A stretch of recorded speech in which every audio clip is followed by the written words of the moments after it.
Over the years, we've gotten more and more into collecting and processing tree crops across the whole spectrum, but in particular, we love to work with local nuts that we can find or that we can grow. And in this video, what I'd like to do is share some detailed notes on, over the years, the things that haven't worked and that work for us as far as how we store these incredibly precious, high-value, delicious food crops in our home for over winter and for multiple years, in fact. So stick with us. When we first started collecting nuts, and in particular we were collecting shagbark hickory and black walnuts, the easiest and most straightforward way that we thought to do it was to process them outside, dry them. Now I'm not going to talk about that in this video. I'll link here and in the description to how we clean the hulls off of black walnuts and dry them. That's a whole other subject. But once they felt like they were dry, we would store them simply in onion sacks. We could find these for free, locally, or very cheap. And I set up a system that in our basement we could hang these from the ceiling. And my thought was, great, there's going to be airflow around them, they'll stay cool in the basement. You know, they're hanging so they'll keep away from rodents, and that was really incorrect. Probably over the years we've lost hundreds and hundreds of nuts to mice that were simply able to, it was such a gold mine to get into these that they would climb across the wooden members, climb down, pull the nuts out, and then hide them all throughout the basement, eat them. It was kind of a mess. We needed an upgrade. And so what we've come to, and this is what we're working with this year, and so far it's been amazing. We haven't lost any nuts to rodents. The nuts have been drying beautifully, and it also organizes them, are these structures which may look familiar to you from other videos that we've done. In particular, the 1 foot by 2 foot box. I'll show these how we put them together upstairs in a moment. But these are boxes that we can use for air prune, which I'll talk about more in a minute, but can be stacked. They have a mesh on the bottom, and they allow us to store up to about 20 to 25 pounds of nuts per container, which is about as much as an onion sack used to be able to hold, but with the ability to put a lid on them that allows a little bit of airflow but keeps rodents out. This sort of system, which is roughly 2 feet by 2 feet, a little bit larger, is amenable to the idea of being able to have a box fan laid onto it. So what we can do is stack a number of these. Each one of these boxes this is all black walnuts from this fall. They're holding a little over 15 to 18 pounds each of nuts, and the stack, each of the layers match one another and go down to the floor, but with wooden offcut spacers that allow air underneath. And so there's the potential for airflow through the whole stack. They're made out of simple wood. It's all just offcuts of pine that we worked with. And so that can breathe, and there's tiny little gaps between each layer, and so that can breathe. And this is a way to store, maybe this is around 150-ish pounds of black walnuts from this year in 4 square feet. Here you can see another vertical stack of these smaller containers. In this case, we had random stone tiles that laid on top nicely, and so we use those and bring them together. In this case, we've got dried chestnuts.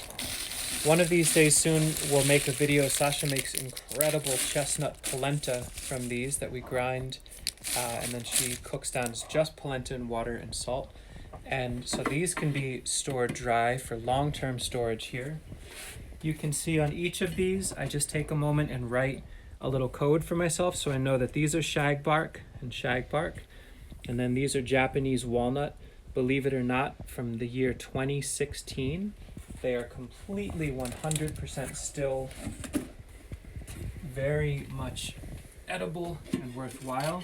From a food resiliency standpoint, collecting wild nuts, cleaning and drying them properly, and storing them in shell with decent airflow in a cool space like a basement is probably one of the highest levels of resiliency for fat and protein that you could store, I think. These hickory should be good for up to 10 years. I've heard up to 15 years. chestnuts when they're dry, more or less indefinitely.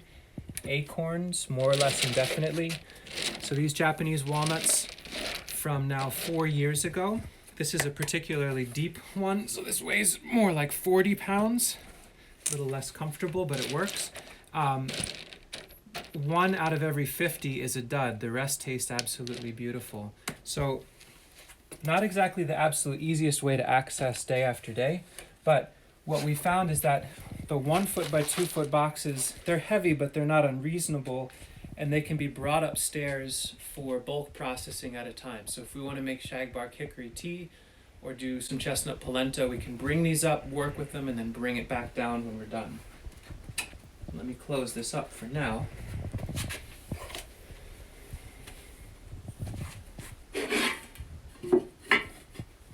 One other thing that may be of interest to folks, I learned this trick from Akiva Silver over at Twisted Tree Nursery. Where we live, there's a it's a reuse center, and it's called Ithaca Reuse. They're a wonderful group, and they'll have metal filing cabinets for sale. Sometimes, I think this one was $5. And so I made a note, this is black walnuts from 2016 with bee nut, which is for butternut. So it's a little code that I know to work with. And packed to the gills. So these were the sorts of onion sacks we used to work with, but stored away inside of a metal cabinet.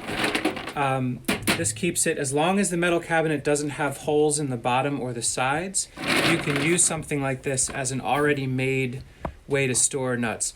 The challenge is that if your basement or your storage area periodically either floods or gets high humidity, this is tricky, and you can't see inside these very easily.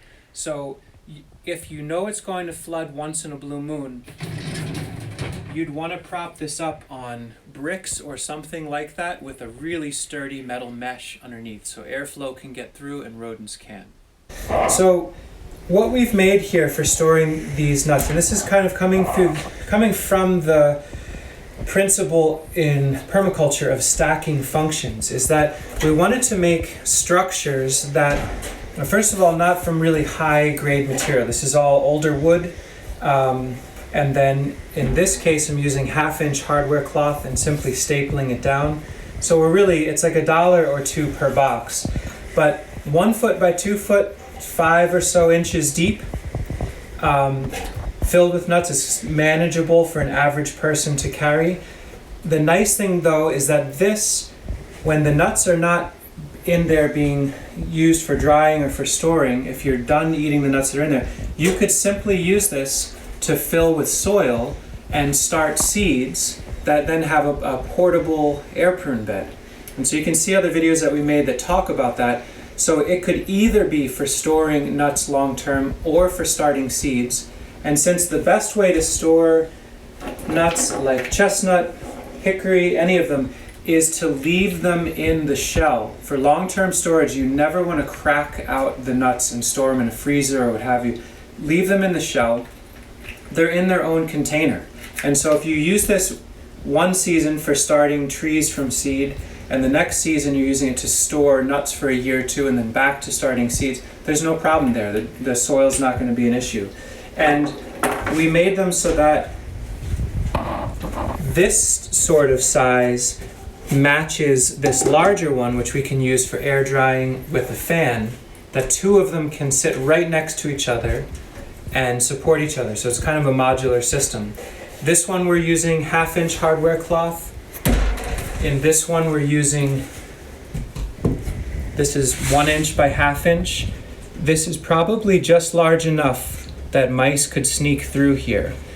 We haven't seen that yet, but I would be careful of that. And I certainly wouldn't use something like chicken wire where mice and chipmunks can get through easily. And if you're using a softwood to build these, you can simply staple them down and maybe hammer in those staples. This works just fine for the weight of nuts, even when you're moving it, and or filled with soil. So there you go. Some ideas. Nothing saying it has to be 1 foot by 2 foot or any of these things. Just some patterns to look at and some food for thought. If you do end up making something like this, we found this sort of tool. It's a tin snip. Got this from an Amish market for $2, but you could find these used at a yard sale. This cuts these very nicely, and if you're going to use a heavier gauge wire so that it lasts longer, these sorts of wire cutters for $10 or $15 might be a worthwhile investment. And we also put some handles on the side. Those are simple wooden offcuts drilled in. That was a much longer video than I thought it would be. But hopefully, for those of you that are interested in storing nuts, maybe you've collected them this fall, you've got some onion sacks, or you've got them in cardboard boxes and you're wondering what to do. Maybe you're actively seeing them get robbed by mice or squirrels. It's such a high value food crop, it's really important. $1 or $2 a piece, not a big deal to make. They can last a lifetime. These sorts of structures may be a worthwhile project while it's still winter out there. Thanks so much for watching.